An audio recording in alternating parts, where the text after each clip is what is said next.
There we go. All right, everyone. So welcome. This is our workshop of fellowships for STEM undergrads. My name is Jen Bess. I'm Director of National Fellowships here.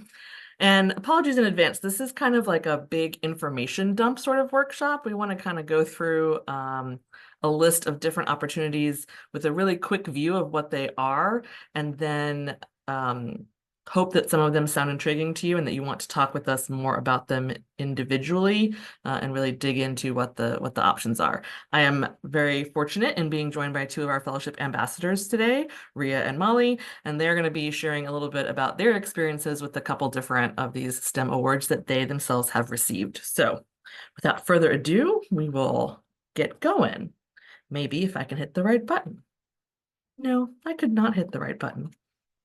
There we go. Starting with what is a national fellowship? So when we talk about these are nationally competitive, merit-based awards that come from outside the university to fund experiences or opportunities. It's kind of an unwieldy definition, but the long and short of it is it's outside funding to do something cool.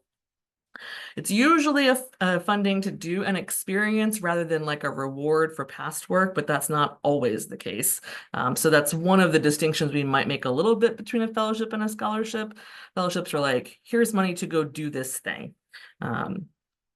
And it usually requires in an application some writing, some essays that ask about your goals, what it is that you want in this particular experience, and how it's going to help you in your next steps. So you need to explain why you're a good fit for this particular experience and how it will benefit you, but also what you bring to it and how you will contribute to whatever that experience is. What can you do with a fellowship? I'm going to show you 6 different people who've done 6 different things with a STEM-focused fellowship. You can fund graduate school. So Laquita, she actually won the National Science Foundation Graduate Research Fellowship. So that funded 3 years of her graduate degree in biology. You can study abroad, like Felicia. So Felicia worked, Felicia did the Gilman Scholarship, which helped provide funding for her to study abroad. And she was a math major who made it work. You can even learn a critical need language. So Mike Panessa here, he was a biology major, pre-med, now I think in med school, I think in Europe, so don't quote me on that. But he wanted to study Punjabi, and so that's what he did because that was part of the community that he wanted to serve. You can connect your STEM interests to policymaking. So you have Michael Gallagher, who was a mechanical engineering major, who decided he wanted to know more about public policy and the intersection of engineering and policy. And so he did the Public Policy International Affairs Junior Summer Institute, or the PPIA. So he was exploring sort of branching out and utilizing STEM in a slightly different fashion. And then our 2 lovely ambassadors who are here, you can research with the National Institute of Health like Ria did last summer, or you can research abroad in Germany like Molly did last summer. So these are more sort of traditional ideas of STEM fellowships in terms of they're really specific about the research. But part of what I want to do is help you understand that there's just a lot of different things you can do with your background and interests and the fellowships that are on offer. Ask questions in the chat or stop me anytime, but I'm going to do a quick run through of some options, although I will pause for Ria and Molly to talk about their particular experiences. So this slide, we're going to start with fellowship opportunities that focus on funding research in various ways. So one of the biggest ones and kind of a really good point of entry for students early in their undergrad career are the National Science Foundation RAUs, or Research Experiences for Undergrads. So these are fully funded about 10-week-long summer experiences at universities throughout the US. And so there's a giant database on the NSF website. These are funded programs that run for multiple years. And so you've got a PI research faculty who's bringing in undergrads from all over the country for the summer to participate in research. So you usually have direct research experience, but there's also some professional development activities. There's usually some sort of presentation of what you've been doing for the summer. So they really are about giving experiences and building up what research can be. They're all individual projects, and so there's not like one deadline for these. It just depends on which program you're looking at. And I would say if you are interested in doing these, students probably apply to between, I don't know, 5 and 8 for the summer because they are competitive, but they are possible to get. You need to read through carefully and see course, what the deadlines are, but also some of them have different preferences for who they're looking for, particularly in the sense of some of them are geared towards students who have no research experience and want to use this as a way to get started. And then there are other programs that are looking for students who have already had some research experience that they can bring to bear on that particular project. So short version of all of that is just there's a lot of really interesting options. This is a really great research opportunity that's off campus at USC, and it's also fully funded. So they pay for you to get to the location, they pay for housing and food, and they pay you a stipend for doing the work. So it's a really great opportunity. I highly recommend it. Now I'm going to say just a little bit before I kick it to Ria. So the NIH does a summer internship program where you get to do biomedical research with an NIH mentor. I have down here due in October. This is kind of an interesting application process that I'm going to ask Rita to dig into a little bit more, but essentially this is kind of a rolling application, but the earlier you apply, the better your odds are of getting it, because what happens is you put your application in to this pool, and then you are also responsible then for connecting with PIs at the NIH to let them know that you're interested in working with them specifically so that they can go in and pluck you out of that pool of applicants. There's one big general program, but then there's also a couple sub programs. And so sometimes that's an easier and more direct path into it if you fit into one of those sub programs. But I am not the expert on this. I think we have one on the call. So Ria, I'm going to kick it to you a little bit to tell us about why maybe you picked the NIH and what that application process was like. And most importantly, like, how was it? What was your summer like with the NIH? Yeah, I had a great experience at the NIH. So if you don't know what the NIH is, it's like the biomedical research organization. It's the main place where it's occurring. It's funded by the government, and then the NIH is the one who funds all of the university research. So because it's funded by the government, it's a very state-of-the-art facility. You're doing top-notch research with some of the biggest names in biomedical science. So if you're interested in biomedical research or developing drugs to target different diseases, this is a great place. So personally, I'm interested in developing therapeutics for different diseases within this biomedical sphere. So this was a great program for me to apply to, and I really enjoyed it. And in this internship program, you are paid a stipend to conduct your own project under the advisement of a mentor at the NIH. And then at the end of it, you'll get to present on your work in several poster presentations, which is a great opportunity when it comes to research. While I was at the NIH, I was up in DC and I was at the National Center of Advancing Translational Sciences studying polycystic kidney disease. And I was determining different treatments for it. And it was a great opportunity to learn how research is conducted in a place where there's a lot of funding and they're trying to push treatments for rare diseases that are often understudied. And it's a great environment because you're in DC, you're in a focal point. So if you are interested in going somewhere different, like I'm from Tennessee and I'm from a small town, so getting to be up in a big city like DC, that was a great experience for me too, outside of research. The application process is a little bit atypical for a fellowship. So how it works is you first fill out a very general application, and it's a pretty simple application.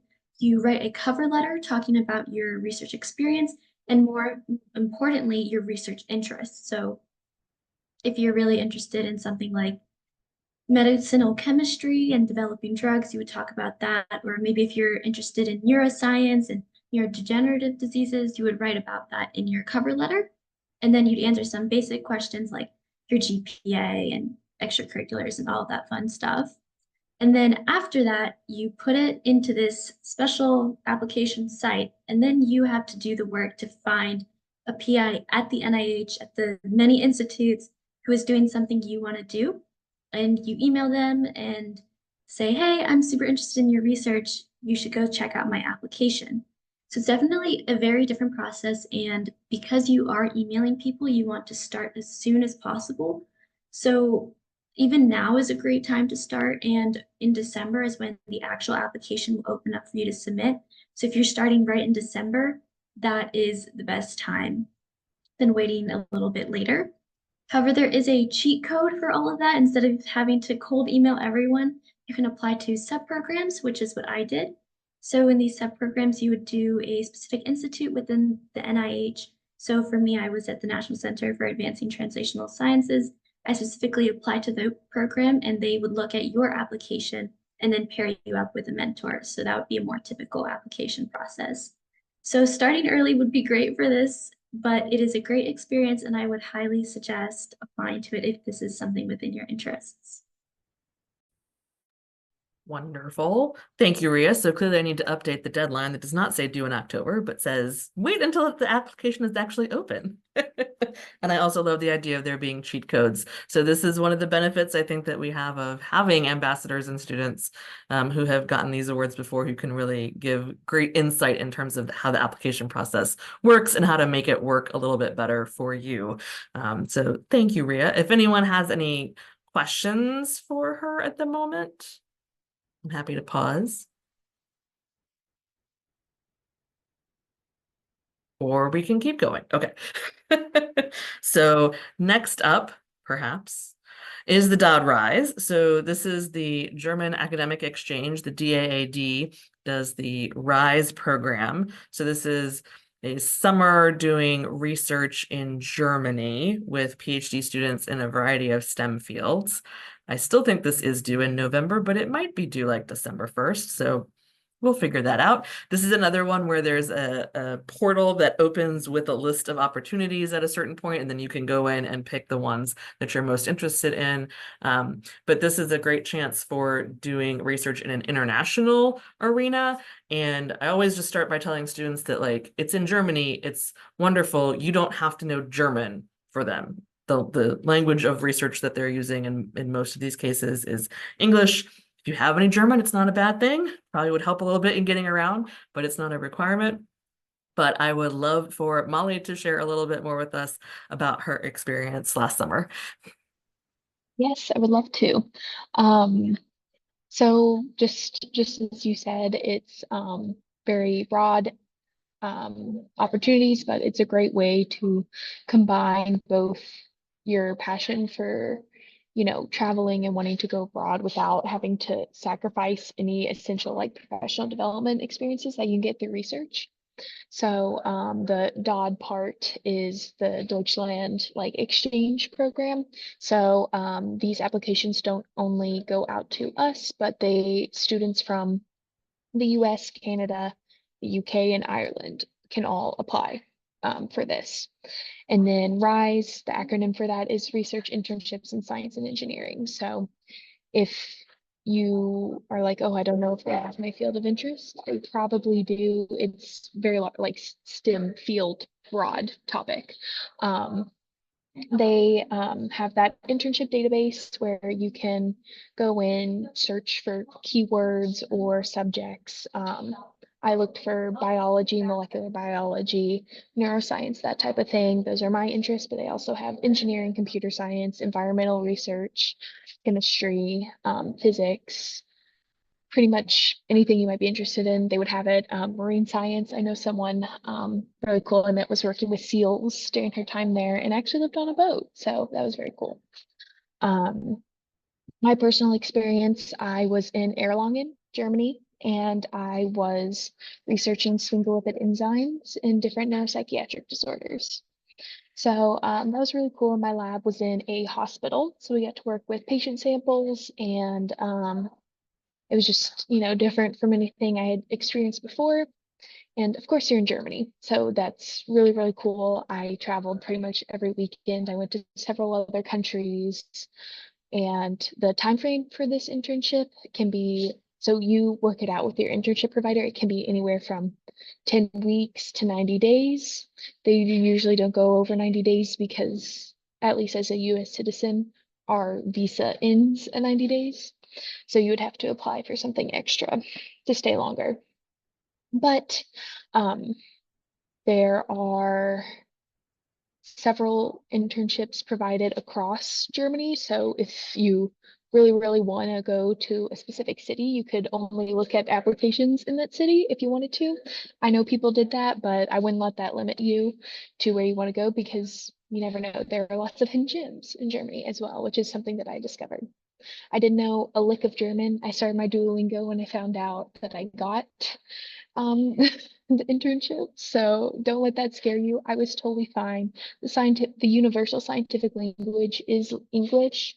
So I had no problem. And even so, most Germans speak English. So I was totally fine getting around and doing everything. Um, but yeah, so the general application process, it's more typical than the NIH thing. Personal statement, extracurriculars, resume, GPA, stuff like that. But I guess what's different with that is you're given the entire database or list of internship providers and their projects. You pick your top 3 of those, rank them, and then you have to write a motivation letter for each one. So that's only a page. It's not that bad. I copied and pasted all of them and then changed it based off of my interests and why I'd be qualified for that position. And then once you submit it, they look at everyone who applied for them, and then they rank their top however many. And from there, it's a matching process. Some internship providers do require a little bit of an extra application beyond the initial one. So one of them sent out an extra survey we had to fill out, and then I did have an interview process for the one I ended up getting. But don't let that intimidate you. It was, it wasn't that bad. Like, it can be scary meeting people for the first time on Zoom and answering questions about research that you have no idea about, but they understand that you're there to learn. And you don't need research experience to do this. But it's good to know your passion and what you want to work towards. Something else I forgot to mention, which is pretty cool, is that we do have a conference in Heidelberg during the summer. So all the Dodd students across Germany from all the countries we came from met in Heidelberg. A few students were selected to give presentations, and we could go around to different rooms that had different STEM subjects, watch the presentations. There were keynote speakers. We got to all stay in a hostel together, and we were also had fun things at the conference. So we got free city tours, free meals, stuff like that. So it was a really great experience, and especially, like, not only did I learn valuable scientific communication and research skills, I was able to live in Germany for the summer, which is really amazing. And you also get a stipend with this. So monthly stipend, you get a travel stipend, so to fly to Europe because that's very expensive. And then just a smaller additional stipend to travel to the conference from wherever you are. You do get paid in euros, so you have to make a European bank account, but it's not that complicated. There's a really great system. So if you're interested or worried about any of that, feel free to reach out to me. But the Dodd program has that's an umbrella program, so RISE isn't the only one in here. So if you want to go back after you complete the internship, they have Dodd Professional. So I'm also going to be applying for that for post-graduation for more of a longer professional research setting. But yeah, so that's a pretty good summary of my summer research in Dodd RISE. But if you have any questions, feel free to ask. Thank you, Molly. Now I'm trying to plan how I can get to Germany next. Um, these are great experiences. And I think you'll see with these 3, right, the emphasis has really been on summer, right? Because summer is a great time to try different things and branch out of what's available on campus. And just having different research experiences in different locations really lets you explore and sort of helps figure out the direction that you want to go and gives you a good basis and a good resume for being competitive for future things as well. So that's often why we start with these, right? These are great building blocks, and there's some wonderful opportunities. So any questions for Molly? Oops, all right, I guess I pushed the next button. The other one that's really research focused is the Goldwater Scholarship. So you've probably seen some information and notifications about this. So the Goldwater is the most prestigious award for undergrads in research. So this is for sophomores or juniors who plan a career in research in STEM. And this does have a campus process. It is a nominated competition, so we can nominate 4 students. And the deadline is October 14th if you're interested. So please have a chat with me if you are interested in applying for that. That's really looking at what kinds of research experiences have you had? What sort of products have you had from your research, right? How are you sharing the information, and what your long-term goals are? How can you reassure them that you are committed to doing research in the long term? But the range of what those fields cover for Goldwater is pretty broad. Ultimately, it offers about $7,500 as the scholarship amount, but then also connection to this network of Goldwater alums. And frankly, a pretty important line on your resume that says Goldwater Scholar that becomes useful for things down the road. So that is kind of the big STEM undergrad research one in terms of prestige, I guess I will say. Happy to answer questions about that for Goldwater, but I'm also going to keep going. There are a few that have an environmental focus. So the Hollings Prep and the NOAA Hollings, so these are offered by NOAA, the National Oceanic and Atmospheric Administration, or the weather people, as we like to say. The Hollings Prep is a smaller program that offers some support. I think it's primarily more for students that don't have a campus that offers the kind of support our office does. So we've not actually had students receive the Hollings Prep Award, but we like to flag that it exists because if you know that you're interested in the Hollings Scholarship, which happens in your sophomore year, it's a nice program for getting you started and actually giving you a mentor from NOAA to work with. But the NOAA Hollings Scholarship is a fantastic opportunity if you have any interest in sort of environmental sciences. So this is a really wide range of fields. We've had students from all over the place. We tend to have a lot of marine science students, but it's not exclusive to that. We've had some chemists and biologists. We had an economist one time. So it also is about policy and education potentially too, but that one you can only apply as a sophomore, but what it gives you is a pretty hefty scholarship. You get $19,000 over 2 years, your junior and senior year. And then you also have a paid summer internship at a NOAA facility the summer between your junior and senior year that you get to choose from. Like some of these other programs, there's a big database of opportunities that you can go through and figure out where it is that you want to intern.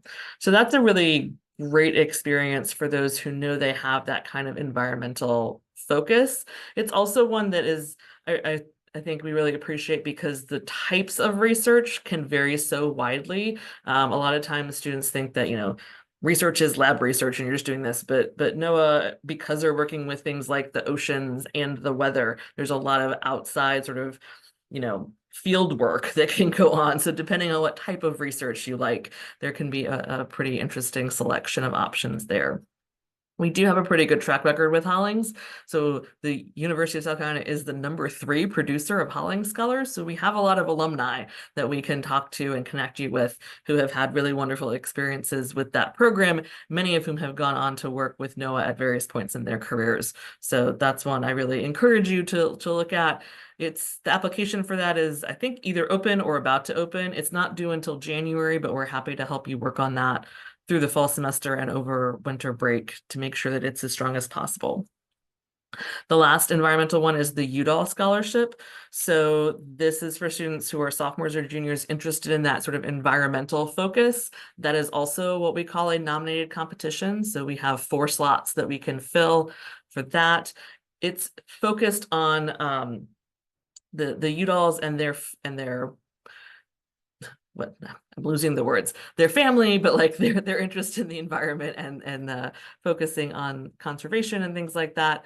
But it offers, I believe it's $7,000 right now, plus again, access to this Udall alumni network. They have what I have heard described as is the most useful listserv that students have ever been a part of, which they get to join when they become Udall scholars. If you are selected, you get to go out to Arizona for a week and do a kind of leadership training with your fellow scholars. But the key phrase or the key words of the Udall Foundation are integrity, consensus, and then I will forget the third one because whenever you have a group, I'm always going to forget the last one of those. Integrity, consensus. Nope, it'll come to me. I think it also starts with the C. Nope, can't remember. Civility. That's it. Civility, integrity, consensus, right? So that's interesting to keep in mind in terms of how you want to address environmental issues. So we've had students who come at this from a more science research background, but also students who are interested more in policy. So we just like to flag it. Depending on what it is that you're interested in doing research on, it can be an option. Other options, because I got tired of making titles. The SMART Scholarship. This is a Department of Defense scholarship. Science, Math, and Research for Transformation is what those letters stand for. This is a big one because it's available to students at the undergraduate level, at the master's level, or the PhD level. And it's a full tuition, full stipend, like covers everything kind of scholarship. So this is kind of a massive amount of award. It's looking for people in specific STEM fields, but there's a fairly large number of them. It does have a service requirement so that if you receive this, you both intern with the Department of Defense organization during the summers that you receive the scholarship, and then you are required to work for the Department of Defense as a civilian for as many years after graduation as they funded you with the scholarship. So for most students, that is not a hardship. That's actually a perk and one of the reasons they're interested in the scholarship. So if there's research that you're doing that you think might be of interest or relevant to the Department of Defense, this might be a good option for you to explore. We've had a decent, I'd say a fairly consistent number of students get this. I mean, a small number from year to year, but USC students also get the SMART Scholarship. Continuing in this sort of DoD space, now we have the South Carolina Space Consortium. There's actually several different awards within that. So there's one called like Palmetto Academy, which is kind of like the research experience for undergrads that you can do research at different schools in South Carolina that are sponsored by NASA. But there are also some more targeted subversions of that grant, and there's slightly bigger ones too, most of which are at the undergrad level. I think there's at least one at the grad level. So that's just another option if you have anything that's particularly relevant or interested in space. That's a good one. The GEM is for seniors from underrepresented groups in science and engineering who want to do a master's degree or a PhD. That's another one where it's like a joint program with industry sponsors. And so part of the scholarship comes from the industry partner that you would intern with, and the other part comes from the school. So the University of South Carolina is a GEM cooperating school. So you have to apply and go to a GEM school, but there are quite a few of them. So that's one you may be looking at down the road. You wouldn't apply until your senior year of that one, but that's something to consider for some extra funding. And then another big one we throw in there for if your senior year is the Churchill Scholarship. So this is actually to go to Cambridge, to Churchill College at Cambridge in the UK. It funds 1 year for students who are interested in physical and natural sciences, math, and engineering. It is a nominated competition. We don't really have a lot of students interested in applying. It's also relatively new that we are a nominating institution. So if you have any interest in going to the UK for a year and doing STEM research, come chat with me because I would love to support more students in doing that. I feel like I'm talking a lot. Here's my favorite slide, which is STEM adjacent. So these are scholarships that are not funding specifically for STEM research, but they may have some special opportunities for STEM majors within what they normally provide in terms of funding. So the Gilman, this is actually a study abroad scholarship. If you remember that first slide, Felicia received it. So it's for Pell Grant recipients. So that's the basic eligibility. And so normally you can get up to $5,000 from Gilman, but if you are a STEM major who plans on incorporating some research into what you're doing while you're abroad, you're eligible for an additional $3,000. So it is worth looking at something like that if you fall into that eligibility criteria. The Boren Scholarship is kind of similar. It is for critical language learning. There's a lot of critical languages out there that you can be studying at any level. Normally, the Boren wants you to be abroad for 6 months or longer, minimum of a semester, but they know that STEM majors often have a difficult time being off campus for that long. So for STEM majors only, you're eligible to apply for a summer funding from Boren to do critical language study abroad. And you get to pick the language, you get to pick the location. So it's nice and flexible, but it's just a special offering they have for STEM students because of the nature of your undergraduate work. PPIA, I think I mentioned that earlier. That's one that Michael Gallagher did. So this is about public policy and international affairs. For the most part, we're talking about Summer Institute. And I just throw that on there, A, because Michael did it, and B, because they do have a data analytics track. So that particular program is at Carnegie Mellon. And the nice thing about PPIA is if you do the Summer Institutes, you are eligible for additional funding from their consortium of universities for grad school. So if you actually did PPIA data analytics at Carnegie Mellon in the summer, you'd be eligible for, I believe right now it's a full ride to Carnegie Mellon for grad school in data analytics. So that's the only one that's STEM specific, STEM adjacent, but it's worth looking at if that happens to be your field, or tell your friends if you know any people into data analytics. That's a good one. Finally, because we want everyone to consider and think about Fulbright, I tossed Fulbright on there. This is a postgraduate opportunity to spend a year abroad. There are different types, but STEM can be an interesting aspect of any of the types. So you can teach English. There are actually a few countries that are interested in having people with STEM backgrounds doing some of the English teaching because of the populations you would be working with. But more commonly, we see STEM students interested in the study and research grants. So Fulbright could fund a grad degree or an independent research project. I think one of the first years I was at USC, we had a student in chemistry who actually did a one-year research project in chemistry in France with the Fulbright. So there's lots of great options there. So I just wanted to make sure that you saw all those. Okay, I'm gonna pause and breathe. Any questions? That's the end of my running through a bajillion different things. So those are all the options we're talking about. Molly's applying to Fulbright research now. I didn't know that, Molly. That's wonderful. Where are you applying to? I'm applying to Chile, Santiago, Chile. Ooh, Mhm. we'll have to talk more about that. Very Yes. awesome. Very awesome. So yeah, see, and you're on that like snowball thing now, right? Like you've done .rise, you've done some research, now you're gonna do Fulbright. It's all, just keep going. Just keep going.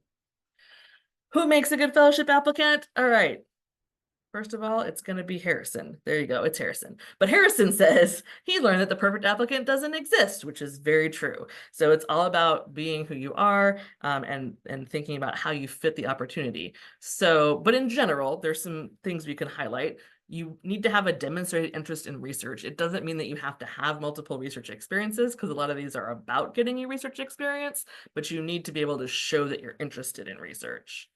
You usually need solid academics, particularly in your area of focus. So for something like Goldwater, you know, for the campus process, you really need a 3.8 GPA. You don't necessarily need a 4.0, but you probably want high and strong grades in your science classes. But if you got a B in French, that's not the end of the world, right? They're looking at how are you doing in the classes that are most relevant to the work that you want to do. Leadership experience, there are a lot of different ways that you can express leadership experience. It's not unusual for students to take various activities you might be doing around campus in student orgs, but also you can show leadership even in your own lab and the work that you're doing, right? And so it's all a question of how are you talking about taking on a role that helps other people and advance the cause of the research.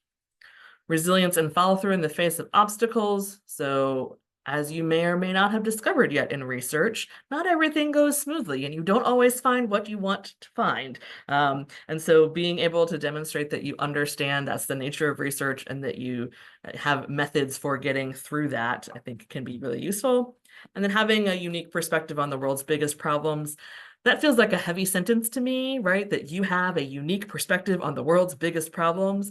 But the intention of that statement is just, we all have things to contribute based on our experiences and the way that we think and the way that we feel. And it takes all of us to be looking at all the problems to try and come to a solution. So how do you present your particular perspective on any one thing?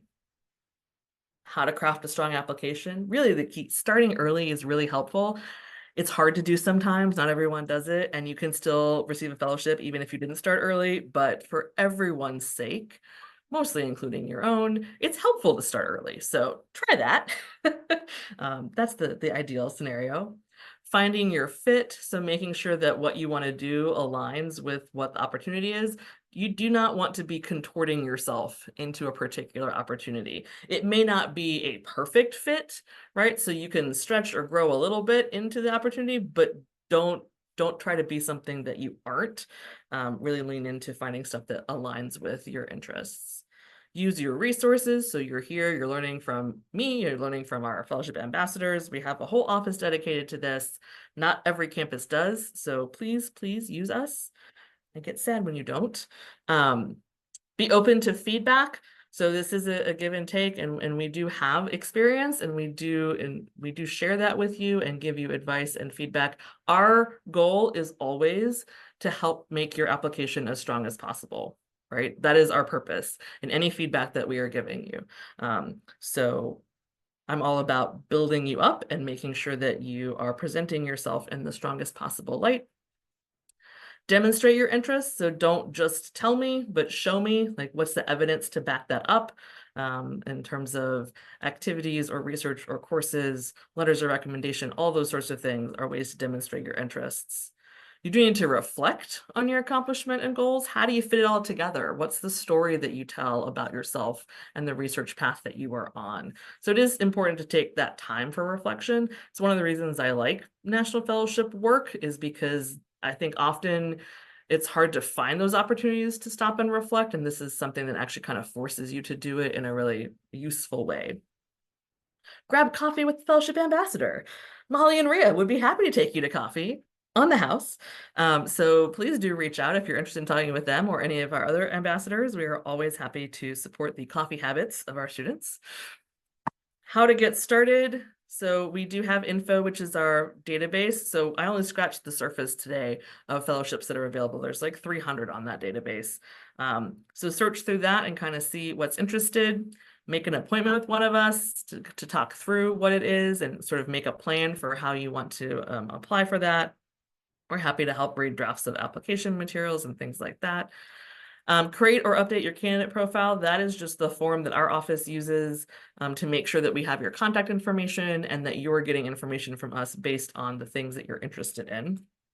And finally, getting started on drafts and asking for help. So none of this is something that you should be doing by yourself, right? It's really hard.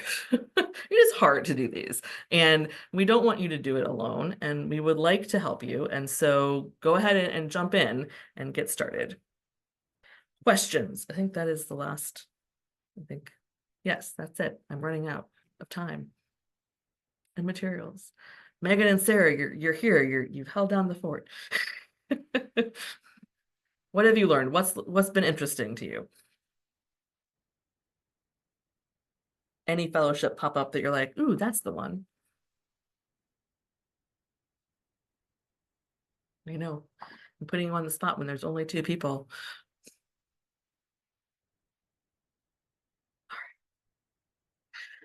No questions. Then I will leave you. Oh, I didn't even know that we had that. There's our stamp. Our office is 30 years old. It's way older than y'all. Thank you for coming.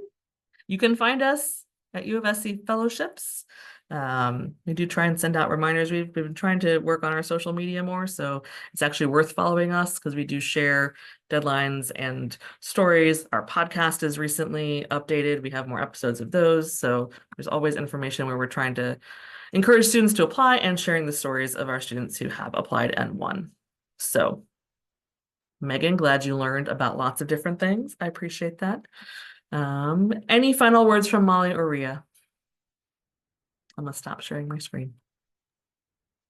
I guess I'll just say don't be scared to apply to something if you don't think you'll get it, because might as well put yourself out there, and if it feels like it's a good fit for you, even if you don't think you have all the qualifications you might need, it's really about fit. So really just go forward, apply. Fellowship office can help strengthen the application. So yeah, don't be intimidated by all the things. I know it can be scary, but you got this. Yeah, I would definitely echo that. I didn't think I would get the fellowship I got. I was like almost away from like the last cut, and then I found out I did. So you can get it even if you think you aren't going to. but I'd highly suggest starting early on your application and taking advantage of the fellowships office and the team, because that made a big difference in my application. They helped me a lot find which fellowships are going to be best for me, but also helping me fine tune my application and make it even stronger than it could have been.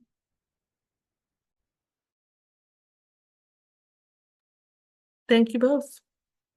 All right, well, I think that's what we've got. So thanks everyone for attending. Thank you, Molly and Ria, for sharing your stories and for being available for coffee. Hope you get some takers on that pretty soon. And everyone else, please stop by and investigate and tell us what you want to apply for and let us help you. So enjoy the rest of your Monday and thanks for coming.